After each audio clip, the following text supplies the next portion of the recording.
Yeah, I mean, Max is on the inside for the braking zone. He's not quite got the job done, but he's got the inside line for the first chicane of 2. And it looks like he may just get that done if he can manage to get it stopped and turned, and he does indeed, absolutely. We've seen he's a master of that. He did that in the first race, as well as we've seen Thorne and Carroll go side by side into that chicane as well. All sorts of nonsense went on in that chicane. Let's see what the end result is the other side. Yeah, well, at the moment it's Rillig in first, Coates in second, Rask in third, Thorne fourth, Carroll fifth, Butler up to 6th place, McIntyre up to 7th, Omerod 8th, Lamy 9th, Marshall up to 10th, Toft Jones 11th, Edmondson 12th, Hayden 13th, Rurik 14th, O'Farrell 15th, Dorman 16th. And it's all changing as I'm speaking. Max Coates giving Rask a little tap there. Just got a better run out of the chicane than Rask, and it's a bit closer than maybe he thought he was. Bit of a love tap, but absolutely, I'm still here. Yeah, absolutely. But Thorne, Carroll, they're got some close scrutiny from Rob Butler now in P6 behind them. So if Rob Butler's first race pace is anything to go by, he could soon be up into that 4th place. Yeah, look at the gaggle behind now. Early Max just hanging it out a little bit wide there and getting the car unsettled over the rougher curbs, as it were. Managed to keep it out of the sand, but he's put himself under a little bit of pressure from Carroll now, and he's trying to run Carroll into the side of the track and just minimise the amount of room he gives him. But Carroll's got that job done. He just got such a better run out of that last corner than Max did when he got the car really unsettled. Yeah, and Rob Butler's not far behind, protecting his tenner. Yeah, absolutely, yeah. Put some money on the table, and these guys will battle as hard as anybody.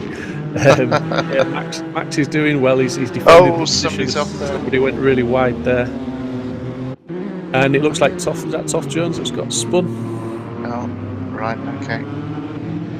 Someone just tapped Toft Jones on the back end there, going into that left-hander, and it just sent him all the way around.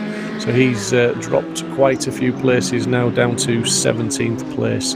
So unfortunately from Toft Jones, from running up reasonably well up the order to running now down near the back. Oh, he's got 21 minutes to pull his finger out and catch up. Yeah, shows what a good racing driver he is. Well, exactly. Just like Max is doing and defending hard, although I'm a little disappointed personally that Max couldn't make that position stick on Rask. I thought he had the job done, but Rask just showing him that he's not an easy driver to pass and maintain the pass, and Max has fallen back into the clutches of Carroll, which was pretty much a race 1 battle. Yeah, it's strange. I thought I'm delighted for Porsche and our friends there that Rask is doing a great job. More importantly, or not more importantly, another thing to mention is Rob Butler's obviously had an issue because he's now dropped down to 9th place. And more importantly for Rob Butler, Dave Marshall is up to 8th place. So Marshall is on for winning that tenner. Oh, excellent. Oh, we can wind them up about that. But there's not a lot in it. There's not a lot in it. They're pretty close, and it's all to race for. I'm not quite sure what's more important, a championship or a tenner. I think the championship's done. So I think if these two come off, they'll go and split it a $5 each. Yeah, absolutely. But it'll be interesting to see how long Dave can keep Rob behind him, if at all, because we know that Mercedes is a bit of a beast down the straight. It's super quick. Yeah. Look at that. That is such a battle, such close attention from all drivers there, too wide through the corners. And in fact, that's somebody just gone a little bit wide. Was that Thorne? Yeah. Trying to redesign the Amco there, but it's a little bit harder than his car, I think he's finding, and he's just lost a couple of positions and a little bit of pace. But Max Coates has got back up into 2nd place, I can see on the timing screen as well. Yeah, the Max attack. Just look at it. They even got the signs right. Rillig is commanding lead now. He's 12 seconds to the good after only 10 minutes of racing. So just over a second a minute he's pulling on these boys. So that's an absolutely awesome gap to have. And I'm not sure anybody can close that gap down without him making a mistake. Oh, that's not going to end well. Oh, no, he's... there you go. We go 2x2 through the chicane again. Lost count of how many times we've said that this evening, but look at that midfield pack there. That is absolutely, well, I say midfield, that's the rest of the top 10 and to the top 15 just all in one small patch of tarmac, all battling hard and giving us a good show. As McIntyre's in 4th place, Rask in 5th, Omrod 6th, Butler 7th, Marshall 8th. So Butler's managed to get back up to 6th place now. He's got the move done on a couple of drivers, and he's really attacking and looking to make good whatever mistake he made earlier. Yeah, when the roads are open, it looks a lot like that actually. Yeah, very busy, and BMW's dictating the direction of travel. Always flashing. Get out of the way. Oh, did I say that? Other cars were available with flashing headlights. Yeah, we'll not mention the indicators. Oh no, not yet.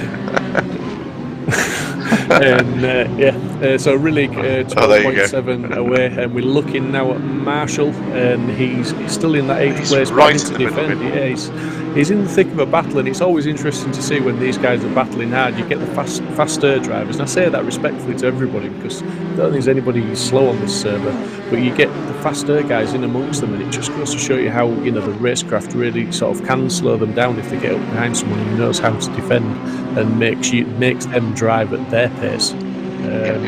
Exactly. McIntyre, they're all over Rask now. McIntyre's gone sideways. He's gone sideways and he's off, and that's Rask off as well. Butler was the one to benefit from that one. Poor old Rask and McIntyre. I'm not quite sure what happened. I just saw McIntyre lose the back end, went sideways, and I'm not sure if he tapped Rask or Rask had to avoid him or what, but basically that's McIntyre down to 15th. That's just... And it looks like Thorne's dropped down a few positions as well. He's looks like he's had a bit of a spin, so he's down to 11th place. So it's all just changed a little bit, but the man that's maybe breathing a little bit of a sigh of relief is Max Coates in 2nd, Andy Carroll in 3rd, and then Butler is in 4th, but he's only 2nd off. Yeah, look at the two that survived the carnage. It's Butler and Marshall. All that kicked off. It's a talent. I tell you, I'm not saying it's luck. I think it's a talent. I think that talent, and I think it's just an awareness, isn't it? Yeah, it's having that awareness of what's going on around you and looking further ahead than maybe your opponent and anticipating things. I totally agree with it. It's sort of cat-like sixth sense that oh look, there's a car coming, we might get run. Oh, and some say too late, and others go, oh yeah, I saw that, avoided that. Yeah, you're giving yourself more time to avoid incidents, and it's not so much of a reaction as a planned move. Yeah, correct. But Butler's up to 3rd now. Oh no. But we're looking like we're having some fun further down the field with Toff Jones and McIntyre just coming together there, I believe, in the final chicane. So it's going on all down the field, and McIntyre's and Toff Jones's race not really going the way that either of them would have intended. As we're looking at Edmondson in 6th place, attacking Carroll and paying some really close attention to the back of that McLaren. It'll be interesting to see what the Audi can do when it stretches its legs down the Mulsanne straight to see if he can get that move done. Yeah, he's after him like race 1. He's fancying this. Again, he's got the slipstream, he's got pulled out good and early. It's just whether he can get the move done before the braking zone, because we've seen the McLarens are pretty nippy at getting those cars stopped and turned in. And again, he's had to pull back in again. The McLaren has got the legs on the Audi. Yeah, it's super slippery in the straight line.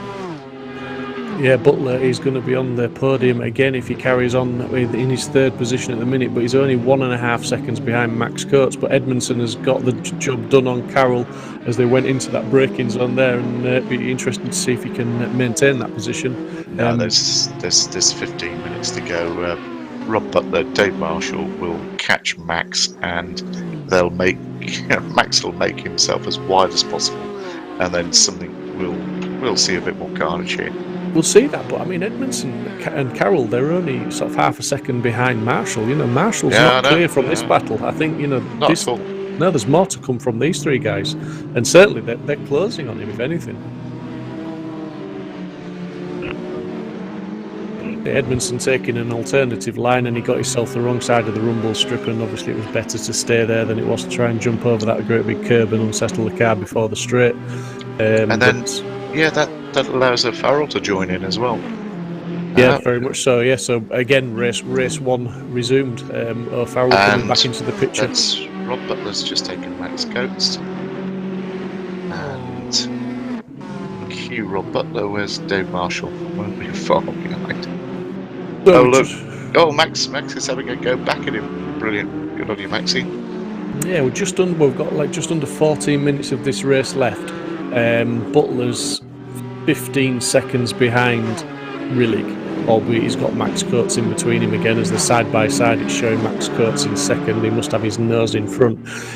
I wonder if any or how much of that gap Butler can close down to Rillig, or whether that 15 seconds will just be enough, because we saw Butler in the first race absolutely putting in some stonking laps, and certainly a second faster than Rillig has put in as his fastest lap in this race.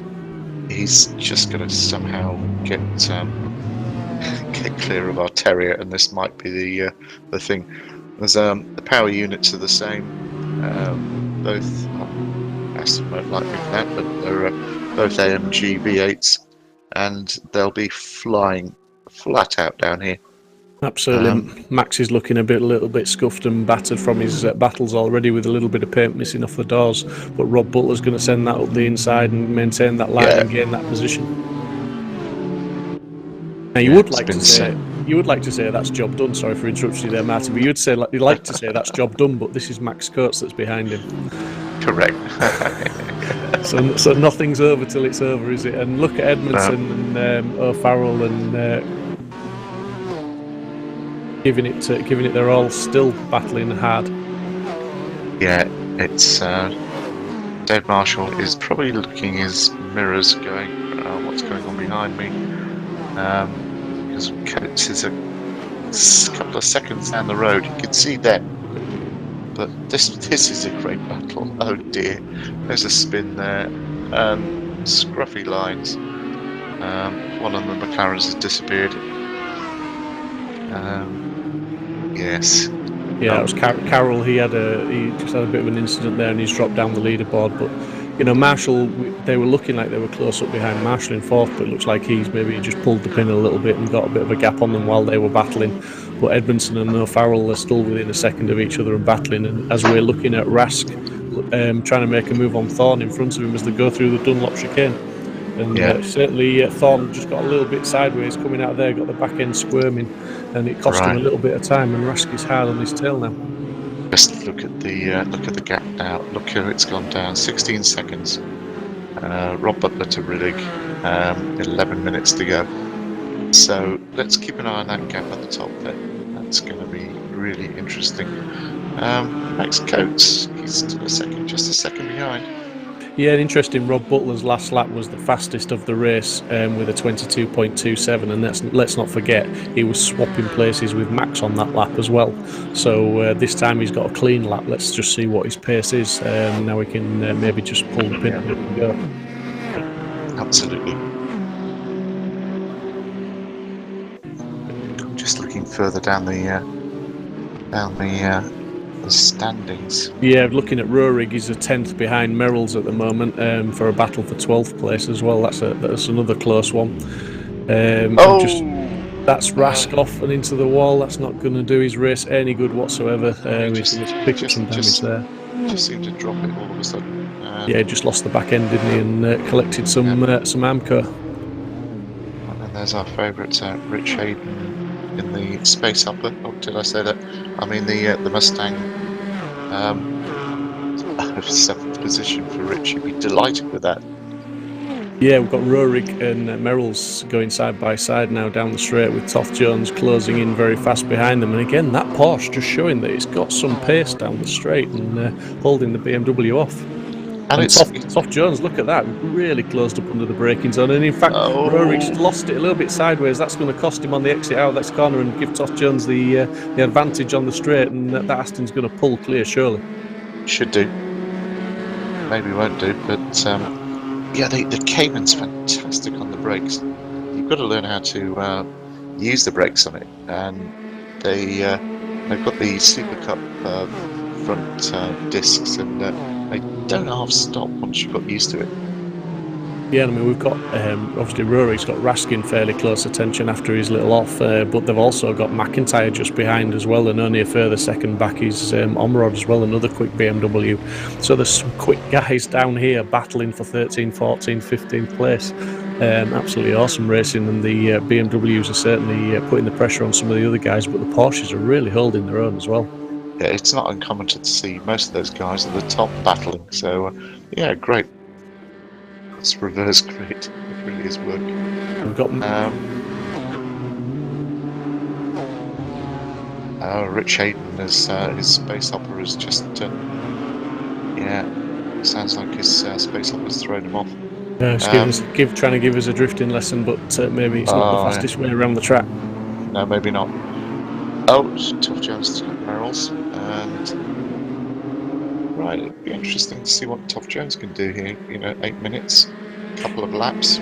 Yeah, the drivers to watch for me at the moment are obviously Rurik, Merrills and Tough Jones there for that battle, but also I'm looking at Marshall and Coates. Marshall's got the gap down to just under a second to Coates.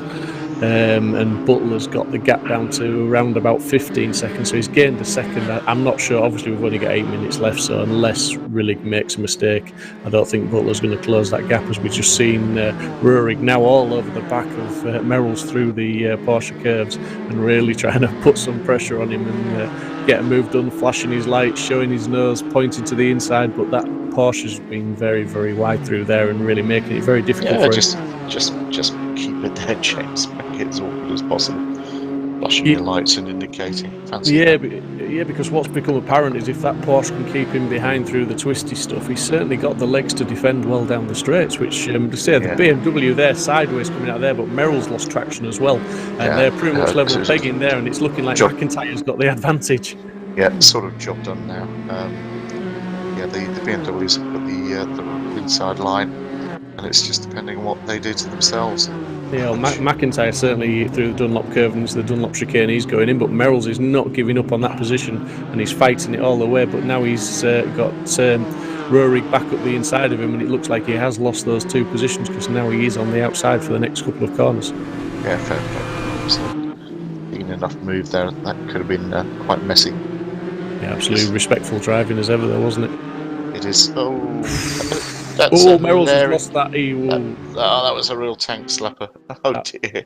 Absolutely, the back end went left, right, and into the wall. It was. I almost thought he'd caught it, but we're looking at Marshall and Coates now. The battle for third place as Marshall just showed the Max's nose on the inside to that chicane, but Max, as we know, is a demon on those brakes.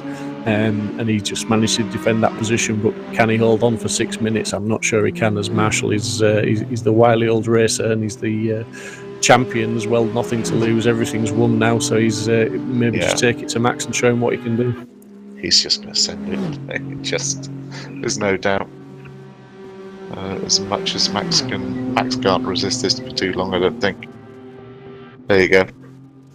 No, he's defended it. He's managed to do it on the brakes. The camera angle there was very deceiving. It almost looked like Dave had got it job done, but no, he's making it very hard for Dave, and it's coming down the straight now. When they come into the right-hander, it'll be whether Dave can get to the outside, but Max, as you've said so many times, just knows where to put the car to stop the overtakes happening. Yeah, he does. Seasoned, but let's see. This is going to end up either in the kitty litter, or we're just going to have fun watching these guys race for the last lap. Yeah, I mean, when you try to go to the inside of that corner they've just gone through there, the fast right before you go into that tight right, if you have the inside line, you just have to brake that little bit earlier to get it stopped, and the man on the outside has the advantage for the braking zone, so you very rarely see them overtake on the inside there. Yeah. But, here we go. Marshall's yet down the outside again. Max just positioning that car so that he's got the inside line for the next couple of corners at least. And the Aston has got some grunt. The BMW is not a slow car, so they're going to be pretty well matched down the straight. And again, just Marshall having to concede, took it back in. Max defending the inside line again, and he's going to hold Dave out there, and he's going to force him wide as well, respectfully so. But he did. The next hobby, he just fair play, Dave. That was very clean, because that is a sharp right. I think Max maybe just overcommitted into the braking zone there, 'cause he went very, very deep, and I'm not sure if Marshall hasn't just got the move done on him. He's got his nose in front according to the leaderboard, but Max is coming back at him. Yeah, this is a really quick section. Got a slight kink left and then a turn right. Yeah, I was going to say Marshall's going to be set up for the inside, I think, where it matters. Saying that, this is Max. This is Max. He wasn't having any of that. We'll throw the rule book out the window of what should and shouldn't happen, because this is Max. Yeah, brilliant. Absolutely brilliant. Yeah, really, he's just a great driver. I'm so pleased with him. It's that first race, he was just so disappointing. Right up there with him. So Yeah, maybe there is a bit of justice.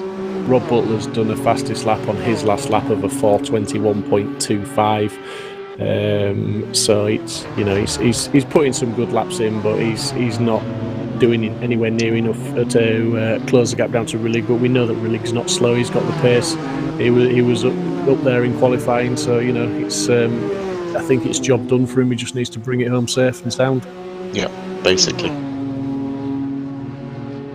Dave Marshall is not giving up on Max Coates, and Max Coates is not giving up on third place, and he's defending hard, driving hard, and this is an absolutely fantastic race between these two guys. Two top class racers on the sim, certainly, and you know, absolutely showing each other a masterclass in attack and defence. Yeah, and good mates as well, so this is going to be interesting. Oh, Marshall drifting through there, that's going to cost him some time and put up some extra heat into those tyres maybe, but he's still in close attention of Max Coates now, and he's prime position for the slipstream. He's got the exit. Him and Max took a fantastic line through there, but Dave is in the slipstream now. He's going to probably pull alongside Max, but Max is going to position his car for the inside into the first chicane. Yeah. That's just brilliant. Look at them. Rob Butler's all but settled, I think. Fantastic camera shot that there, just coming into the straight side by side. Max is going to get the job done on the brakes there, I believe, and he does. He's just having to keep it tight, keep it turned, just loses a little bit of traction there and has to adjust the steering, and Dave is almost pushing him now down the straight. He doesn't get any closer than that. Oh, here we go again. Tell you what though, Matt, that Aston really has got some legs, hasn't it? I mean, we saw Dave Marshall was pushing him, and you know, he's in the slipstream and he can't get out of the slipstream to get alongside. He's stuck there. Yeah, there's nowhere to go. And again, you stick that Aston with the Q branch extra width on it. It's not going to go anywhere. It's not going to let you out of the way. The BMW again is just closing up a little bit with the slipstream, but like you said, that the slipstream advantage he's gaining, it's not enough to get him alongside and get him past. If he does get alongside, Max gives him a lesson in late braking. Yeah. I think the gap. I don't know if that was a weave or just a bit of what was it? G-lag, wasn't it? Yeah, maybe a bit of a ping issue, maybe, but we're down to the last 40 seconds of the race now, so that 30 minutes for me has gone faster than the first 30 minutes. And again, Rob Butler put the fastest lap of the racing on the last lap with a 4 minutes 20.9, so he's into the 20s on race pace. As we've seen, Marshall tried to go around the outside of Max, but again, Max knows where to put that car. He's going to have the inside for the next corner. He's going to force Dave as wide as he can before he cuts in, and he's got the inside line for the next corner. That's smart driving, but see, Dave Marshall's not going to give this up. No. Very smart driving there. Well done, Max. The clock has come down to 0. It looks like they're potentially going to have another lap to do anyway of this, so Rillig will be on his final lap now, I believe. Yeah. Are we doing final laps on this? And the race time's up? Yeah, the race time is at 0, so this will be Rillig taking the checkered flag when he crosses the line, as Marshall's got Max on the last lap.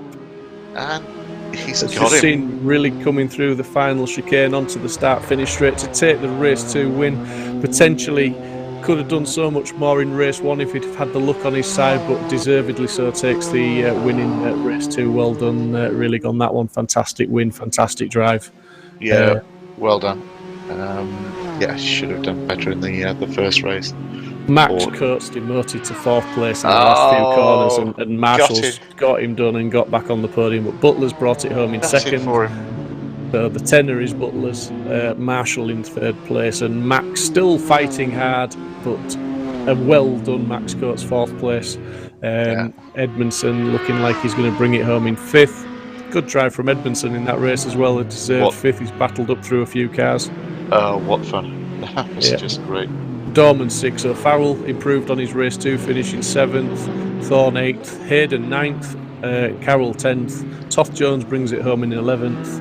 McIntyre 12th. Looking for Rurik in 13th.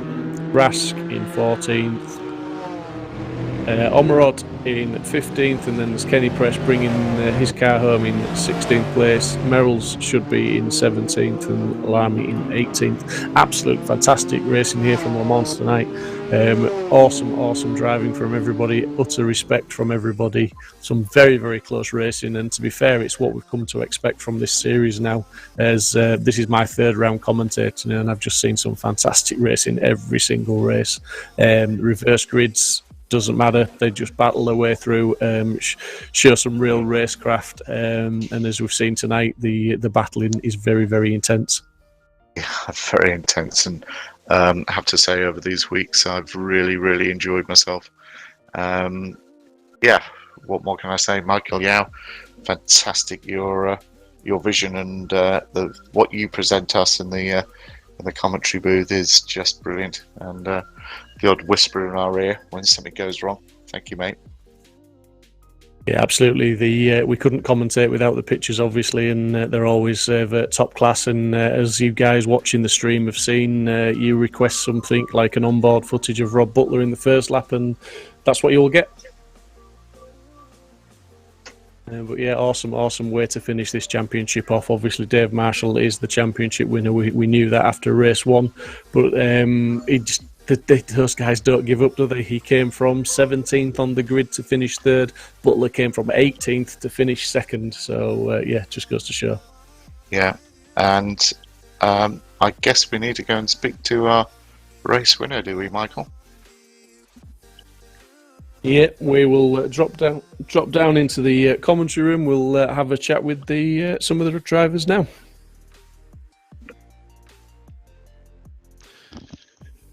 Well, good day. Sorry, go on, Martin. I'll let you lead on this one.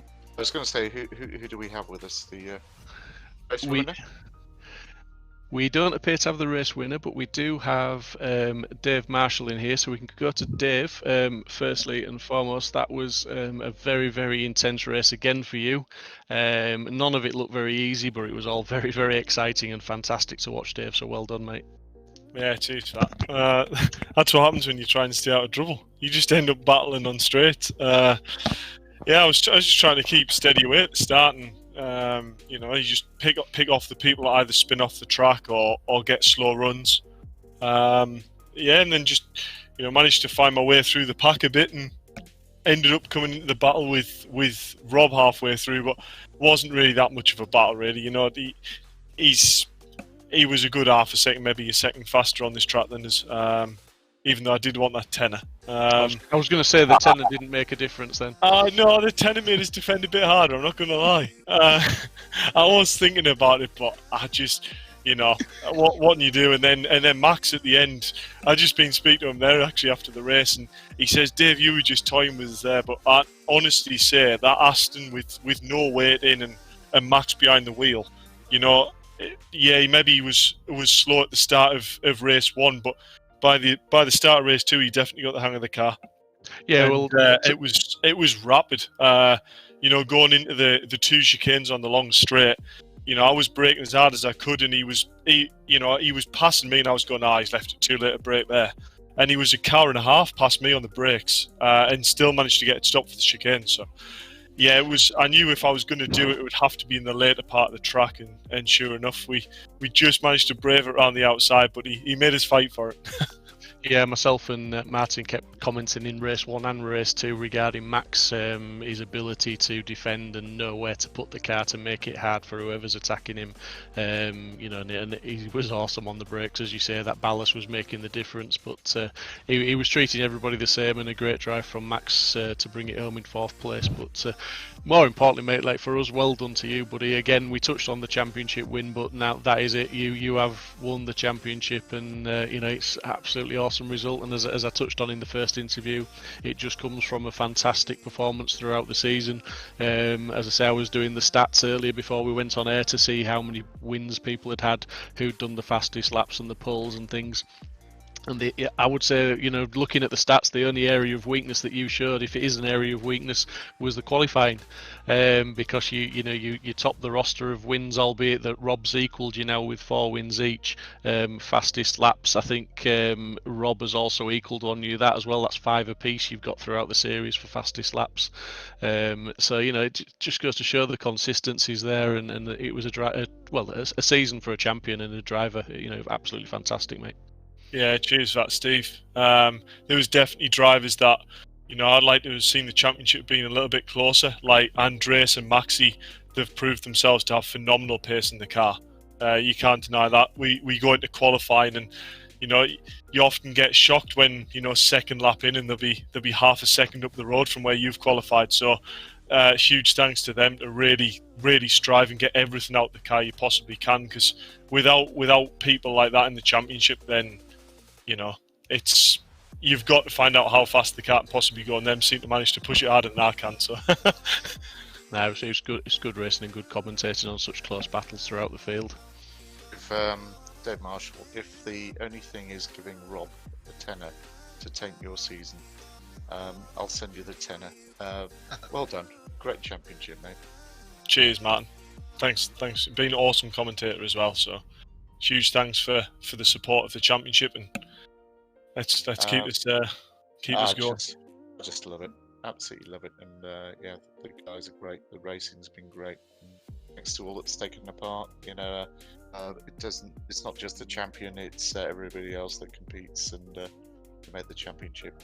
But I just really have enjoyed the way you've taken yourself, you conduct yourself, and taken the championship.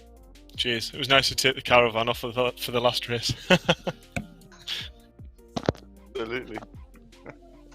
Yeah, fantastic. I mean, before we have got our race winner in here, but before we go to our race winner, we'll just quickly have a chat with Rob. Rob, fastest lap in that race, but he seemed to have a bit of an issue. Was it second or third lap where he lost a few places? But then it was business as usual, putting those laps in, getting past the cars, and bringing it home from a starting position, I think, of 18th up to second place. So that's no small achievement, buddy. Well done. Thanks, Steve. Yeah, it was my own mistake. I came in way too fast into the corner, and the guys were pretty much stopped in front of me. So I had to roll off the brake pedal at about 262 kilometers an hour, stopping for a second gear corner. So it was either put myself in the gravel or go through the back of the guys in front. So I aimed for the gravel, but then when I had to recover, it was always going to be a struggle. Look, with Andreas going off the front, he's probably the one that could have gave me more of a run in race 1. But yeah, congratulations to Andreas and Dave on winning the championship. And unfortunately, we did say it had to be a win, so it's 4-all, Dave. So we'll have to settle this another way.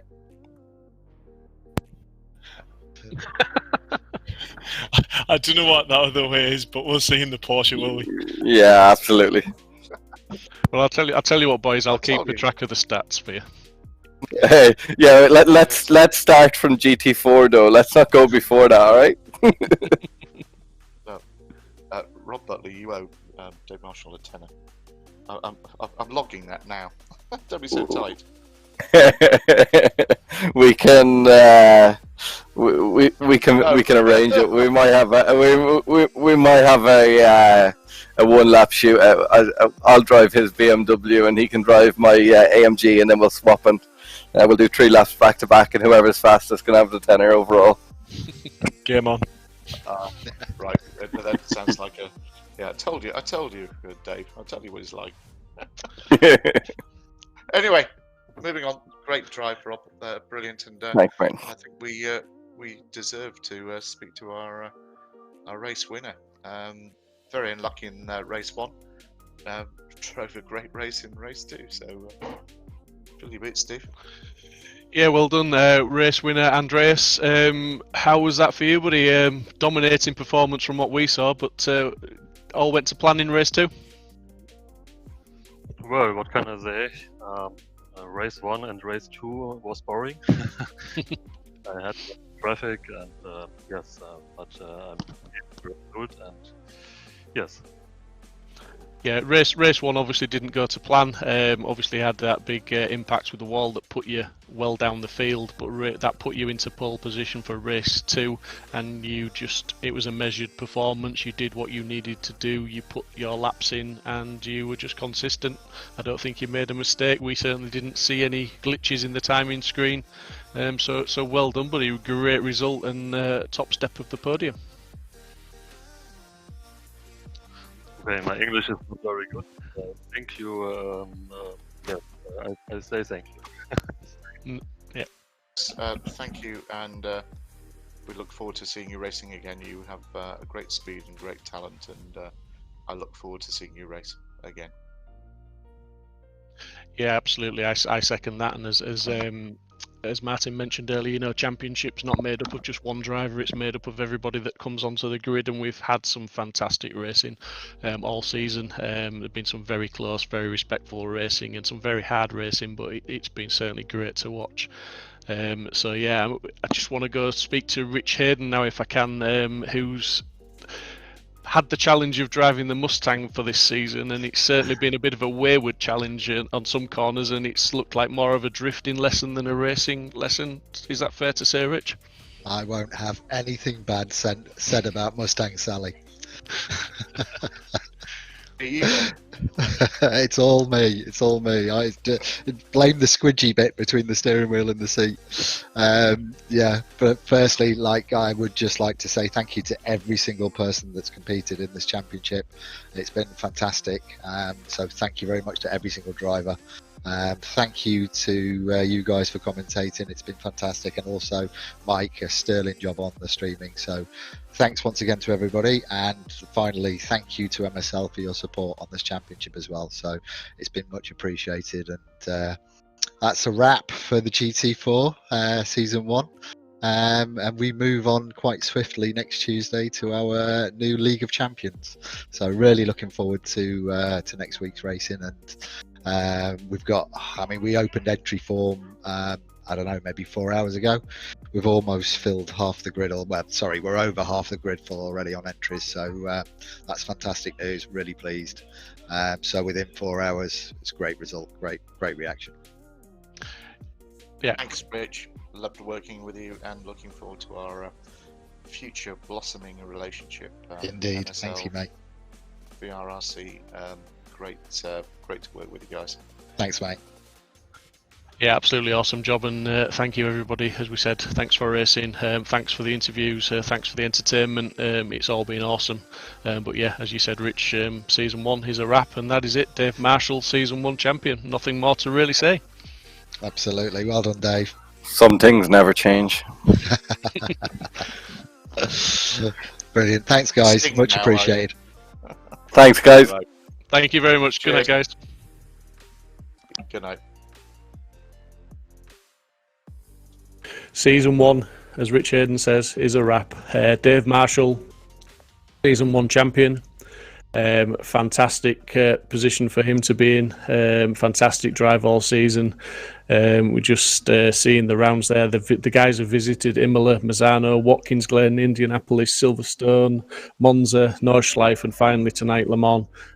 Some fantastic circuits there, and there's some fantastic prizes to be handed out to our top 5 finishers there. So, at the end of the day, if you want to get involved in any of this fantastic racing, please just head over to the Virtual Reality Racing Club website, don't forget League of Champions starting with the Porsche GT4 Championship. Sign-ups halfway full, as we've just heard from Rich Hayden there, but it's not too late. Follow the links. There is a link, I believe, to the Discord channel in the stream tonight, probably a website link as well. So if you click on those and to find out more information, it's free to join the Discord. Jump in there and you can have a chat with someone if you're struggling to find any information. Thank you for watching, and thanks for all the support throughout the season. I'm just going to go to Martin now, who has commentated for the whole season, I believe, Martin. So only fair, I think, that you just sum up this fantastic championship for us. Yeah, it's Steve. Really great to have you on board. Yeah. Thank you. MSL have really enjoyed working with VRRC and all the other sponsors, Simply Race and Liscombe Park, Gorilla Mose, AF1 Designs, Hyro Marketing. Michael Yao, thank you. Alex, the commentator. Jonathan, yeah, been a great season. And thank you to all the guys that have joined in and provided us with some great racing. We are great supporters of all areas of motorsport and all sorts of abilities, and we are non-discriminatory, so come and have a look at MSL, and our website's quite there. I'll end the commercial there, and good night. Thank you. Yeah, thank you. Good night.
Between the two of them! The inside of coats. Artcis gets too heavily involved. And that's Whitehead and Coates.